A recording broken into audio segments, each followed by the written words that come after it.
Aston Villa against Brighton. Plus, updates from around the leagues and grounds. And on Sunday, it's another triple bill. From 2, Sheffield United versus West Ham. Then, from 4:30, Leeds host Arsenal. Followed by Liverpool against Leicester from 7:15. Then have your say on 606, the UK's biggest football debate. The Premier League on 5 Live. This is BBC Radio 5 Live, available on the BBC Sounds app. The Emma Barnett Show. Just some news in. We've heard the government has announced a sports winter survival package that will support sports impacted by coronavirus restrictions, including rugby union, horse racing and football. More details on all of that after 1 o'clock with Nahal, so stay with us for that. But the government has just announced a sports winter survival package. I'll have more details for you shortly. Now, on Sunday, the much-awaited Steve McQueen drama, Small Axe, was broadcast. The first episode tells the dramatic portrayal of the trial of Mangrove 9 in 1970 that revealed deep racism in the Metropolitan Police. On Sunday, the 9th of August in North Kensington, a demonstration took place against the police, which degenerated into totally inexcusable violence. There may be some who believe that they have been the victim of injustice at the hands of the police. Others who, like parasites, feed on these beliefs and seek to turn them to their own advantage, deliberately creating hate and violence. These defendants are all guilty of a serious criminal offence. This attack on a black establishment is not an isolated event, but a sustained campaign against black people. And today we are saying enough is enough.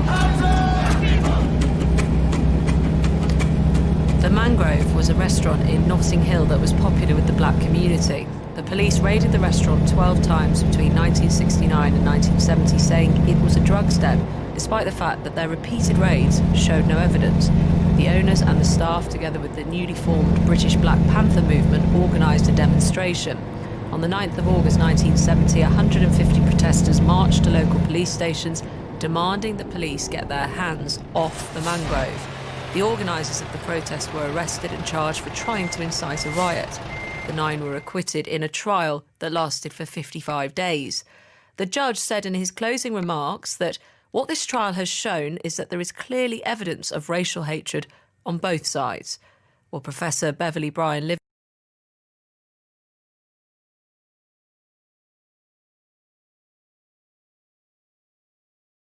Good afternoon. Yes, that's where we're up to. Take us back, first of all, if you didn't mind, to life in Brixton at that time. Tell us more about the atmosphere. Okay, well, first of all, at that time in 1970-71, I didn't live in Brixton, I lived in Battersea, but I just started working, teaching at a school in Brixton. I was attracted to that school. I wanted to go and work in a school where, in fact, there were a lot of black children. I knew the area. I wanted to work in a black community. My parents had come from Jamaica to Brixton, so I had a good idea of the area and wanted to work in that community. So that's why I went to teach there. I became interested in the Panthers for a lot of reasons. It was to do with the times. It's to do with your own experience of racism in school. It was to do with what you were reading at the time. What you saw that black people were experiencing in America and in other parts of the world. So it was a time. It was very dynamic, a lot of fervent about black people really standing up for their rights and trying to make a difference. And that Mangrove trial was part of that. What do you remember about it? Well, Althea Darkus and Barbara Beads, they were part of the Panthers. I just joined. We got reports about what was happening in the trial, and we, on the Sunday afternoons, we'd have study groups, and they would really plan what was going to be the next step, what would happen in the trial, who would go and, who would go to the courts. I was, as I said, I was teaching, so I wasn't in the court, but I did, and somebody sent me a video that we did have a women's demonstration outside the court at one point. And that, I think, was really important, because I think the reason why the mangrove, that case was so successful was because it was organized. There were people involved in it politically, and it got a lot of support from other organizations, especially from the Panthers, because, as I said, there were members of the group who were on trial. And I think that women's demonstration, when it was felt that that was one way in which we could make a statement and the police wouldn't come down on us in the same kind of way as they were doing. What was the link with the US movement, of course, made famous the world over by Malcolm X, but also known, for violence and for radicalism? Okay, the link was in the name, even though we were the Black Panther movement. So we saw ourselves as working very broadly. It was very community-based. We used to get their newspapers. We didn't have any kind of formal link with the organization. Certainly I don't know of it in any of those kinds.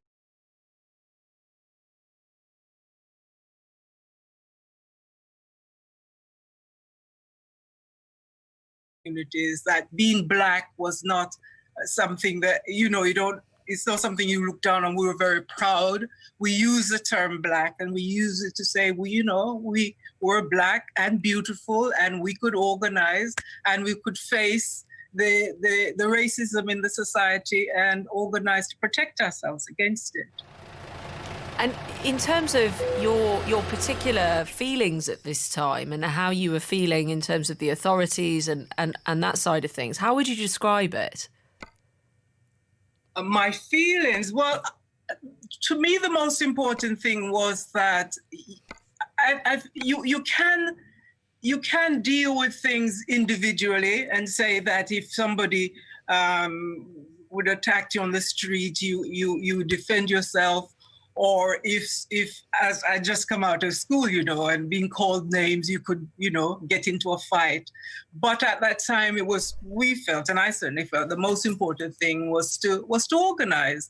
I went to school with Olive Morris, and she was one of the people I would have been talking to say that, it's not enough to simply deal with your individual situation, that you had to come together and look at ways in which you could defend yourself as a group. So that was important, organization, but also being proud of being, a young Black person in South London at the time.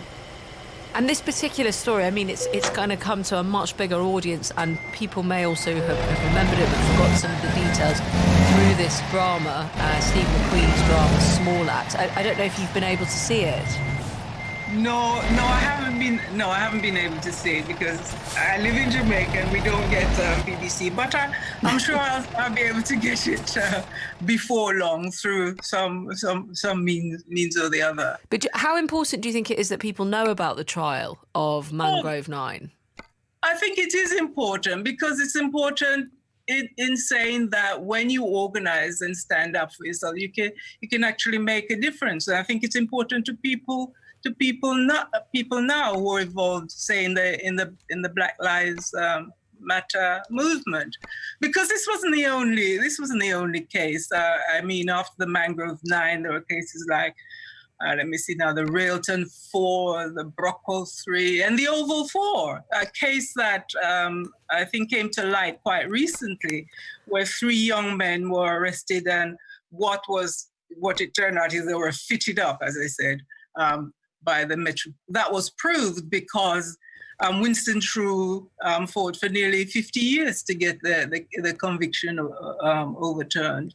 So it's important to know that this was an example of Black people organizing. It's important to know that it was not the only case, that there are other cases like that. And it's important to know that once you make that kind of gain, you've got to keep you've got to keep organizing and doing something about police harassment and, as it turns out, institutional racism. And where are we with that? I recognise you're not here in the UK now, but... No, I'm not, and I've been gone for over 20 years, but I think there have been many improvements. I can see that. I visit London, England quite often. I can see the strides that have been made. I think it's important to recognise those gains and those strides, but also to keep the organisations and the move, not the same kind of movement, but to keep making those demands until these situations are fully rectified, and I don't think they are. And I think something like the Black Lives Matter movement is showing that there's still work to be done. Why did you leave the Black Panthers, or how did it come to an end? I think it was because the movement was really trying to take on too much.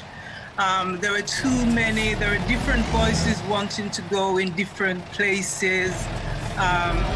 There was a sense in which there some people wanted to join with do more union work. There are some who wanted to do more cultural Pan-African work and so on. So there were lots of differences, and I don't think there was enough discussion amongst the lower ranks. Remember, there were hundreds and hundreds of young people, but we didn't have enough discussions about it. And I think some people got disillusioned.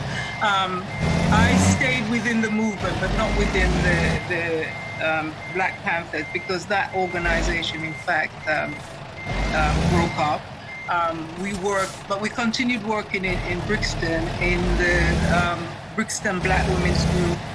We set up a bookshop. The bookshop and that collective went on doing work around campaigning for in the area of police harassment. We did work in education, a lot of campaigning work about getting better materials for our children in school, getting more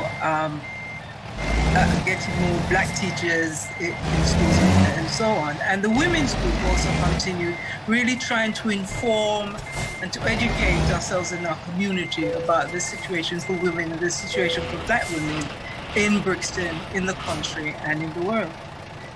Yes, and you yourself had experience of losing a job and discrimination when you were pregnant, is that right?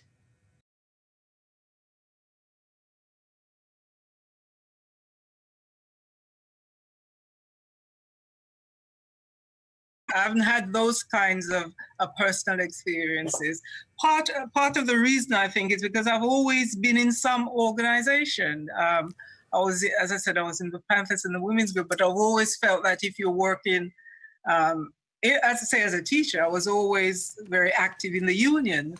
And I think part of organizing and standing up for yourself is knowing your rights and always making sure that you know what you're entitled to and getting other people to work with you in that kind of supportive way.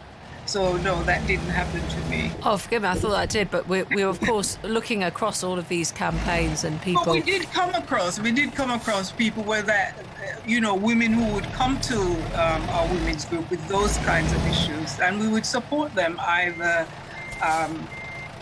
in a kind of direct political sense or in the legal sense. In fact, a number of the women in our organization who worked in Law Center, Brixton Law Center.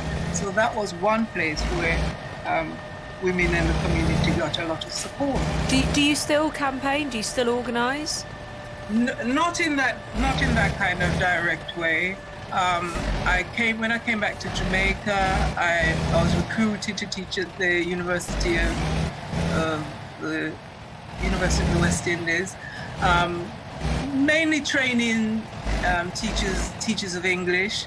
But I really diverted a little and started doing work in literacy because that's what I felt was the need. So I worked in developing literacy projects in Jamaica, working with the Ministry of Education in Jamaica and with the ministries in the region because that's where I felt I needed to really needed to base myself, because that's what I saw as a real need in Jamaica: improving levels of literacy, securing primary education, and working towards universal secondary education in the Caribbean region. Professor Beverly Bryan, thank you very much for your time and your recollections there. And of course, that's been prompted by that much awaited Steve McQueen drama, Small Axe, which is available on the BBC iPlayer, and it portrays the trial of Mangrove 9 in 1970, which revealed deep racism in the Metropolitan Police. Haven't seen it myself yet, but we'll make sure that I make a date with it. Well, we've been hearing throughout the morning about how the pandemic has been affecting young people. A global study this week from the Financial Times put it as the kids are not all right, and painted a picture of their growing resentment with the curtailing of their opportunities for travel, proper interactive study, and of course work, which funds all of the other activities needed to feel independent, including living away from home. Earlier, I spoke to Cora, who's currently in her third year at Salford University, said she was just feeling lost. At the moment, it's just a lot of stress, I will be honest with you. It's a lot of feeling lost, feeling a bit scared for the future at the moment, just because I graduate in June, July, and with the lack of jobs, the lack of support currently going to those in education, it's just making us feel like there's no motivation to carry on with our degrees. You just heard from the minister. You just heard from the minister there. Lots of apprenticeships available, as she puts it. I don't know what you made of anything, what you heard there. Well, the one thing that I was thinking about was the exam situation for high schoolers, colleges and stuff. My sister is in her last year at high school, and she is petrified of her marks and her GCSEs, because every other week there's a year group or a class being sent home. It's not a fair system to say, we'll push them back a few weeks. How is it going to be ensured that every single student gets the ability to catch up? That's what I think. My sister is dreading it, because different schools are sending different classes home. Not all of the kids who are in their last years of high school or anything are getting the same amount of preparation in classroom. So I think it's not an even playing field for students at the moment in any area. High school, college, university, it's not an even playing field, I don't think. Does the word resentment cover how some people feel at the moment? Your contemporaries, do they feel angry? Do they feel upset? What was the emotion you would say? I would definitely say so. Along with it being stressful, it's just anger at the fact that we are paying. I understand the not giving us refunds, because it hasn't come directly out of my pocket, but I would like to see some changes with things like that in terms of our debt. There's a lot of anger towards the online aspects of education. So my university, I can understand and I can see how much they're trying, and I can appreciate how much they're trying, but when we've signed up so this year I'm supposed to do placement, and I'm supposed to do a lot of modules that I've been looking forward to since I started university, and none of them are really possible at the moment just because I can't be in university or anything. It's hard because there's not much we can do. There is a lot of people in the country who are worse off, and I will never take that away from anyone. There's a lot of people who are more at risk of like COVID, and they've got a lot more to worry about than we do, but my education is really important to me. I want to graduate, be successful, have a great job, but at the moment I'm angry because I don't see any of it happening in the current climate. I just see myself graduating and going nowhere. Quite a start from Cora, and we've got messages coming in. I mean, Kim said absolutely same as one of the ladies who just rang. We had one of our listeners earlier spoken about her 17-year-old and anxiety. Totally echo her. From another lady from Manchester getting in touch. My daughters are 15 and 17, and my 17-year-old has totally lost her appetite, which I feel is from stress. Thank you so much for all of your messages today in terms of the younger people in your lives, or you yourself going through this. I think it's been very important to kind of take the temperature of what's been termed the COVID generation as they try and get out there and make their way in the world. And throughout the programme, you've also been making us smile with what's happiness on a plate for you. Claudia Winkleman joined us earlier. Of course, we had a good old chat about Strictly Come Dancing and her double dip tan and the idea of why she looks up to the right when she's presenting. Strictly some good insights there. The fact she doesn't drink any water, but her great love is egg and chips. That's in her new book, Quite. Here's Claudia a bit more on the various foods she has love for.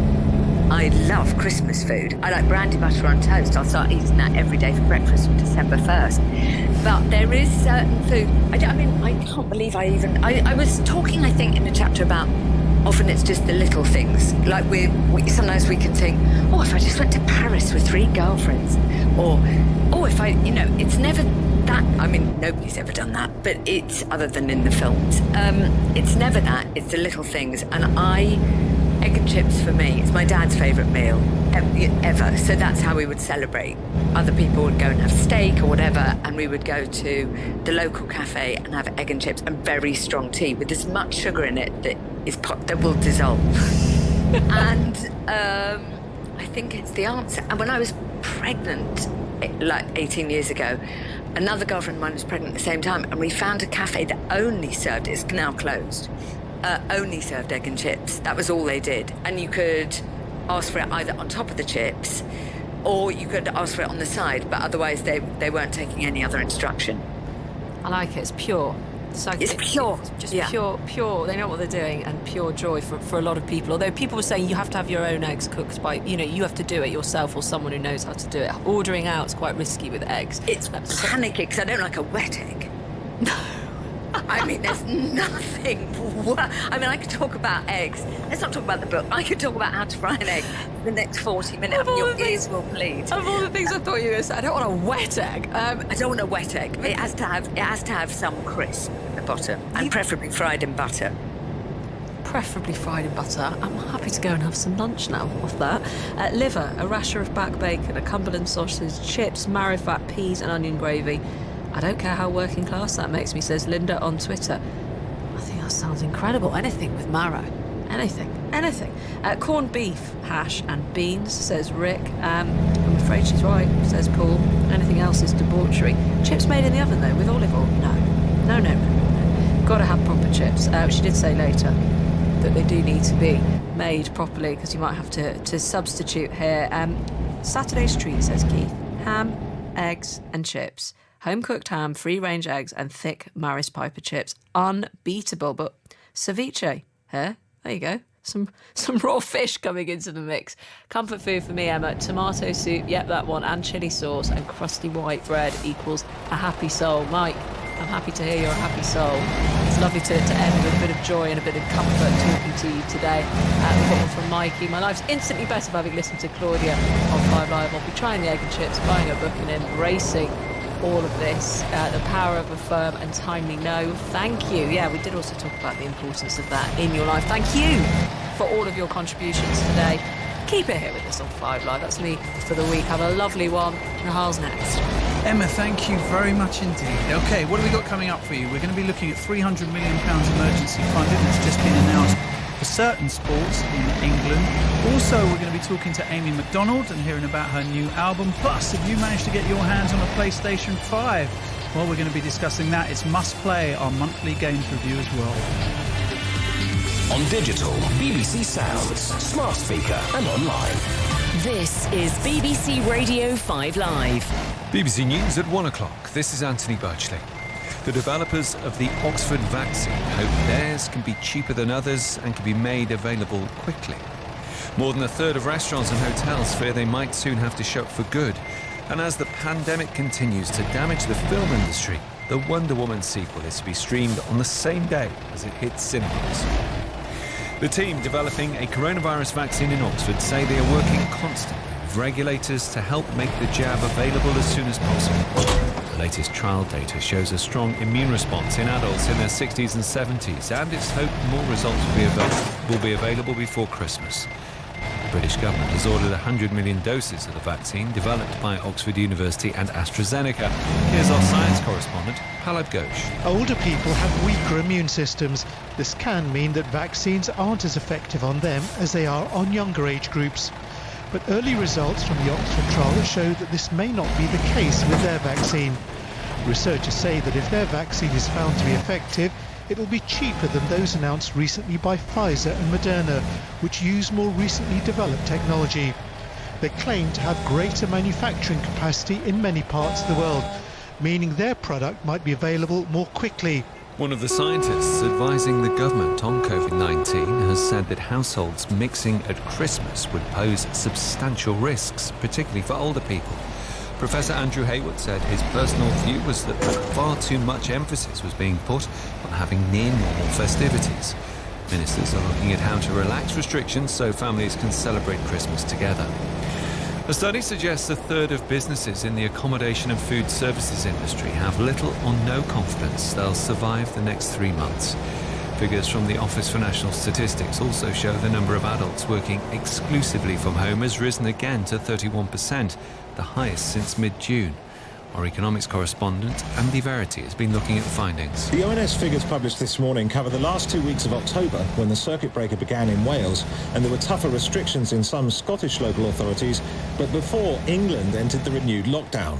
It shows that 34% of businesses in the accommodation and food service industry said they had low confidence or no confidence at all that they could survive the next 3 months. Only 2/3 of them were trading, even before new restrictions were imposed. Across industry as a whole, only 82% of firms were trading, the lowest level since August, and 14% of firms said they had little or no confidence they could stay in business for the next 3 months. Boris Johnson has set out how an extra £4 billion a year will be spent on defence to boost national security. Speaking to MPs via video link, the Prime Minister said he believed the international situation was more perilous than at any time since the Cold War. National security in 20 years' time will depend on decisions taken today. Our plans will safeguard hundreds of thousands of jobs in the defence industry, protecting livelihoods across the UK and keeping the British people safe. One of Jeremy Corbyn's most powerful backers has warned the party will not win a general election if it remains divided. The head of the Unite Union, Len McCluskey, said the former leader was the target of a witch hunt and should be reinstated as a Labour MP. A lorry driver on trial for the manslaughter of 39 Vietnamese migrants who died in the back of his lorry last year has said he was watching television when they were loaded on board. Eamon Harrison, who's 23 and from County Down, told the Old Bailey he'd been instructed to draw the curtains in his cab when he collected what he thought were stolen goods. He denies the charges against him. The producers of the new Wonder Woman film have announced that fans in the US will be able to watch it in their own homes on the same day it's released in cinemas. The pandemic has forced most US cinemas to close. Harvey Cook has more. This world is not yet ready for all that you will do. The release of the sequel to 2017's Wonder Woman has already been delayed several times. With many US cinemas closed and audiences reluctant to visit the big screen because of coronavirus, several blockbusters have had their release dates pushed back into next year. But Warner Media says Wonder Woman 1984, starring Gal Gadot, will be available to stream at home at the same time as it opens in cinemas in the US on Christmas Day. Subscribers to HBO Max will be able to watch the superhero sequel for no extra cost. It'll get a big screen release elsewhere, including in the UK, on December the 16th. You can save the world. In the city a short time ago, the 100 share index was down 42 points at 6,343, and the weather, periods of sunshine across much of the UK with an easing northwesterly breeze this afternoon. Any showers will tend to die out, although they'll linger over the Northern Isles where they'll be wintry. That's the BBC News at 1:05. BBC Sounds. There is a saying that goes, every day is a learning day. I'm Eve, a rapper, TV presenter, businesswoman, and also a dreamer. A seeker of experience and someone who's always learning. Join me as I talk to Paloma Faith, Henry Holland, Swiss Beats, and other remarkable guests to find out how they get the most out of life. And I feel that everybody should understand the business that they're in. If you're in music business, you should understand the music business. Yeah. Don't just freestyle it and depend on other people. Constantly evolving, only on BBC Sounds. Across the UK. This is BBC 5 Live. Nahal Arthanaika. And a very good afternoon to you. Welcome to the show. Now, today's big guest after 2 o'clock is the singer-songwriter and car collector and football aficionado and musician Amy McDonald. She's got a new album out, The Human Demands. Here's a clip of one of the tracks, The Hudson.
how much do you think you need if you're someone who runs a local club? We know, of course, people who listen to 5 Live do love their sport as well. For a lot of people. So call 08085 909 693. Text me on 85058, or you can, of course, tweet us at BBC 5 Live. I'm now joined by Dr. Rob Wilson, who is a sport finance expert at Sheffield Hallam University. Rob, good afternoon. Good afternoon, Hal. Rob, we've heard a lot about football finances, but how hard has the pandemic hit other sports? Yeah, haven't we just? I think football finances have dominated certainly the sports media pages for quite a few weeks, and of course parliamentary committees investigating what's going on as well. But I think the big headline for me today was the fact that this is other spectator sports, really, and we mustn't forget that the likes of rugby union, rugby league, some of those non-league or lower league football clubs, and then even smaller sports or so-called smaller sports like netball, like basketball, like ice hockey, badminton, and so on, are also fairly significant spectator sports. And of course, the difference between most of those sports and football is the dependence that many of those sports have on that spectator, that live sport income. And the sport that made my eyebrows raise when I saw the news this morning, first of all, was horse racing, because we consider horse racing to be fairly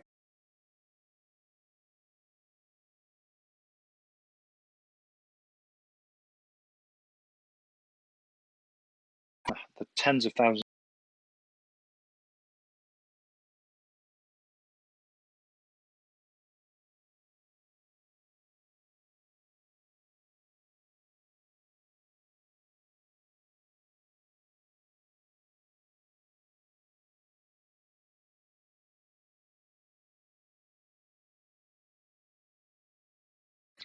Okay, so we start at the top. If we kind of work with the big numbers first, the real, I was going to say the real winner, but actually the sport with the most money coming towards them is rugby union, and that will be split fairly nicely between both the Rugby Football Union, as of course the governing body for England, that has a huge impact on participation sport, of course, and grassroots rugby. They're going to receive 44 million, and then we start going through the professional system. So Premiership rugby clubs at 59 million, Championship rugby clubs at 9, and then rugby clubs below the Championship at 23. So total package for them of 135. And of course, rugby union is probably the second largest spectator sport in the UK, so that follows that they get that large amount. And then we start moving into just double figures. So horse racing, principally race courses at 40 million. National League and lower league football clubs, including women's football, particularly I think is interesting today that the Women's Super League and the FA Women's Championship are both receiving money. That football package worth around about 28 million. The women's game seeing 3 of that. National League steps 3 to 6, 14 million, and then the higher steps further 11. That's where your Solihull Moors example comes in. Then we keep moving down. So rugby league 12 million, motorsport interestingly at 6, but very similar to horse racing without the fans going into major circuits like Silverstone, Goodwood, the British Automobile Racing Club, so on and so forth, is very, very important. Tennis at 5 million. Of course, they didn't have Wimbledon this year, so the Lawn Tennis Association have seen a huge reduction in their revenue. Netball at 4, basketball at 4. Ice hockey at 4, badminton at 2, and then greyhound racing at 1 million. So that makes up the 300 million. Wow. And of course it is loans as well that those organisations will be able to bid for. Okay, let's just get that transparent. So of this pot of £300 million, is that all grants and then there are loans on top of that, or does that include loans? No, so this will largely be composed of loans across the board. It's money that the government will allow each of those sports to bid for and to then ultimately borrow. And of course, let's not forget this is in addition to money that the government already put up. So they stepped in earlier on during the pandemic with Rugby League, giving them about £16 million in emergency loans, because Rugby League as a sport has huge financial issues that we've documented over a number of years. And then in October, so just last month, they announced £100 million will be provided to support sport council and leisure centres that are most in need as well. So this is totalling up somewhere towards the £500 million mark. But I think needs to be loans, because these organisations all have to be able to be sustainable, to wash their face financially and to look after themselves long term. Yeah, it's interesting though, because what are the terms of the loans? Do we understand? Are they interest-free loans? We haven't had the detail on that yet. All we know is that that Sport England will be tasked with auditing and managing the loan scheme. So you would expect that, much like the whole sport plans that a lot of these sports will submit for Sport England funding, I would expect a mechanism that works on that basis. It wouldn't surprise me if there was a small interest fee to pay on some of the borrowing, but I think that would be one that was both acceptable to the clubs and the government would ultimately get the money that it's loaned out paid back. I think that would be the principal objective. So, I mean, the government, of course, isn't a bank. It doesn't have necessarily the wherewithal or the manpower to be chasing these in the same way, of course, it does with student loans. So, would private businesses be involved in administering this money? I think you could realistically expect that to be the case. There are certainly some private businesses that would, I guess, look at schemes like this and offer their support and services like that, particularly around the audit and assurance, to make sure that the money is being spent in the right areas.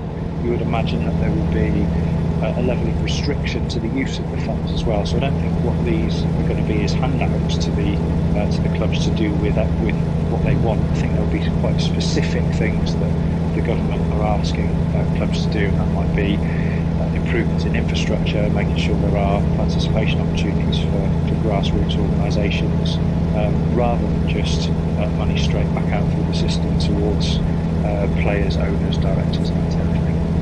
Okay, Rob, let's just cross now to the House of Commons, where the Sport Minister Nigel Huddleston is making a statement on financial support for the sports sector. On and off the pitches, the courts and the grounds, and they play a vital role in their communities. The value that sports clubs brings to their communities has been clearer than ever during this pandemic, and it's right that we support them. Earlier this year, in May, we announced a £16 million emergency bailout for Rugby League to prevent the sports collapse, and the Treasury's multi-billion pound support packages, including the furlough and loan schemes, have been a lifeline for countless sports clubs and organisations across the country, helping them stay afloat when their doors remained closed. Sport England has also announced separate emergency funding of £220 million for grassroots clubs, and we recently announced a £100 million scheme for leisure centres. Together, that support has acted as a significant buffer to the pain. However, we know the decision, taken in late September, not to reopen Stadia from the 1st of October has had major consequences for sports clubs large and small. It was the right decision, given the rate at which coronavirus was spreading across the country, but clearly, for many organisations, not being able to generate gate receipts deprives them of a major source of income. The vast majority of these sports operate on tight financial margins and have been forced to make serious cost reductions, such as locking down grounds, furloughing their staff, cutting wages, and halting excess payments. It was clear that if we didn't act, a number of clubs would go to the wall with real consequences for the grassroots game too.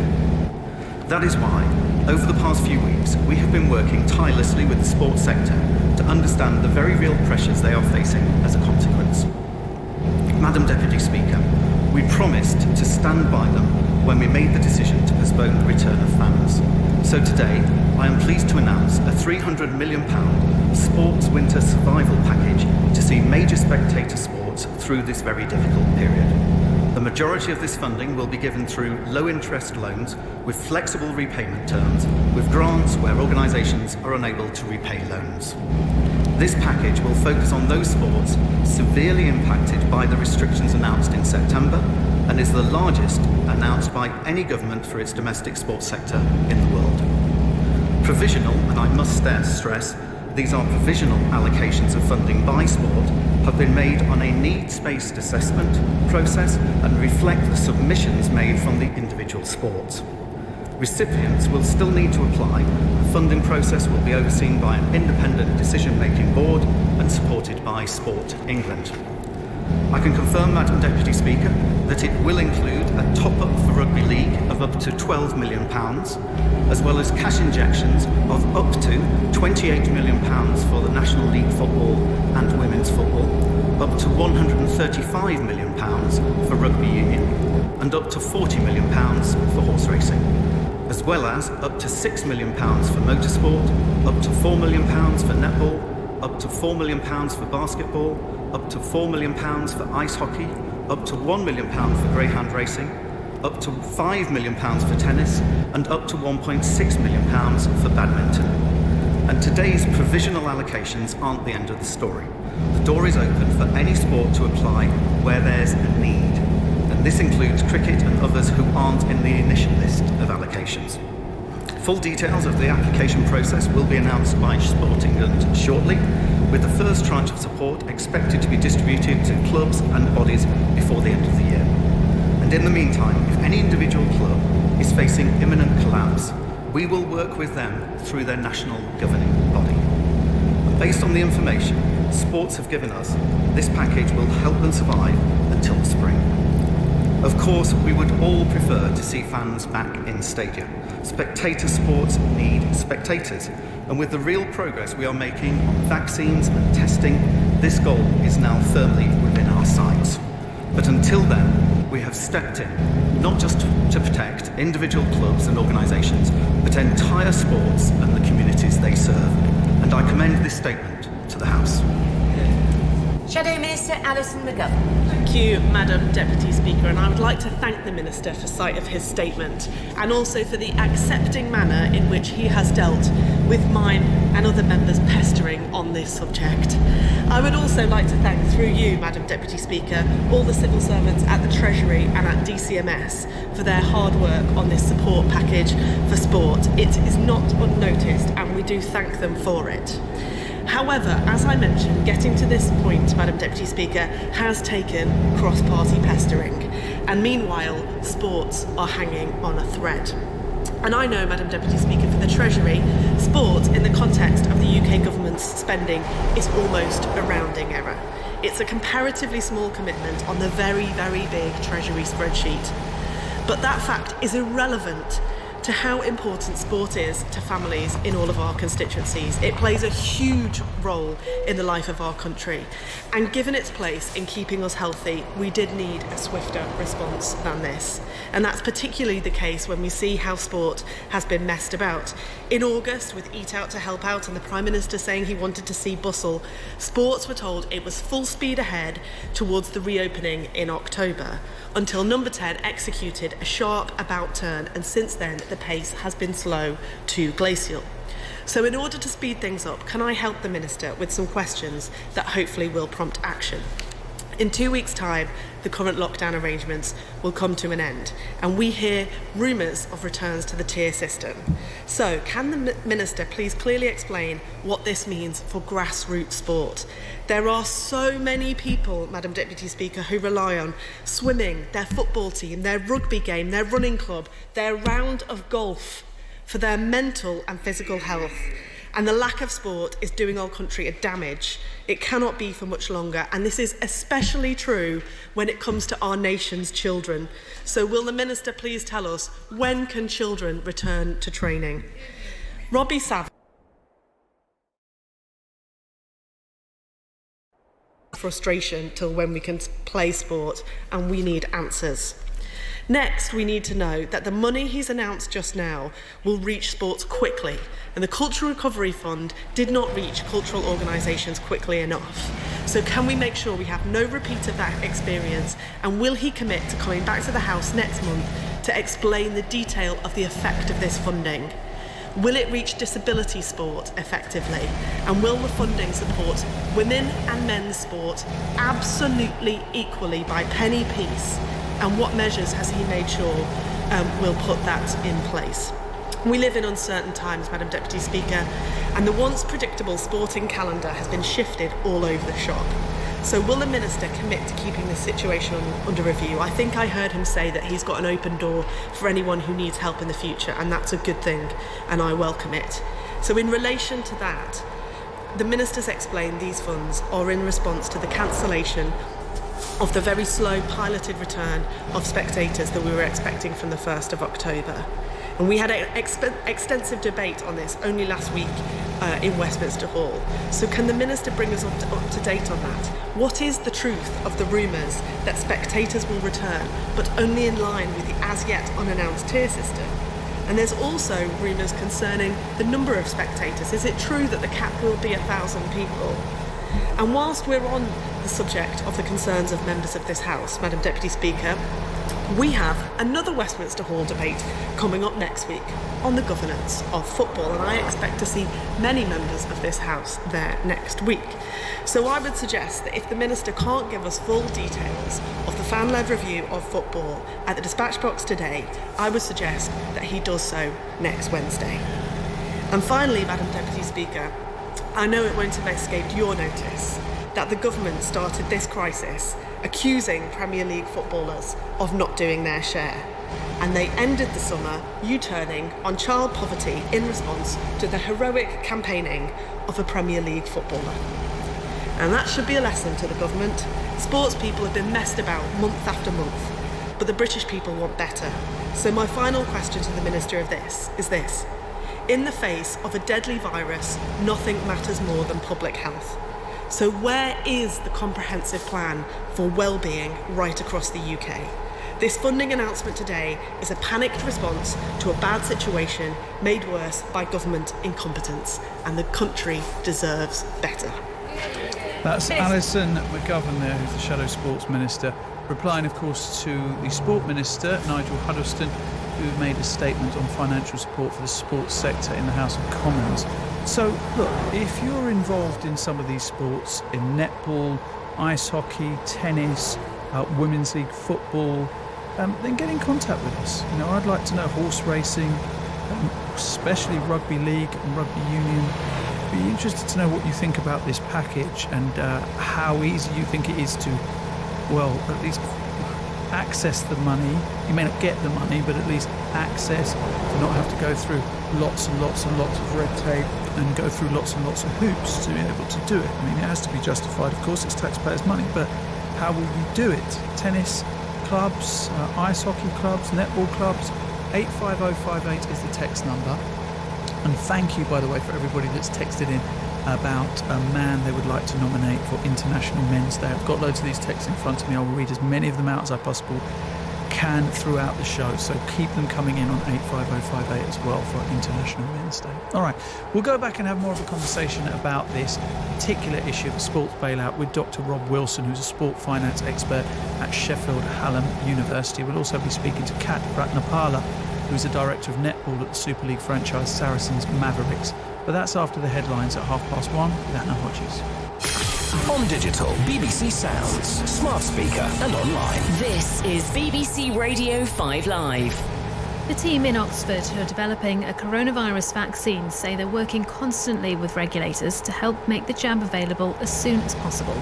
The latest trial data shows a strong immune response in adults in their 60s and 70s, and it's hoped more results will be available before Christmas. Boris Johnson set out how an extra £4 billion a year will be spent on defence to boost national security. Speaking to MPs via video link, the Prime Minister said he believed the international situation was more perilous than at any time since the Cold War.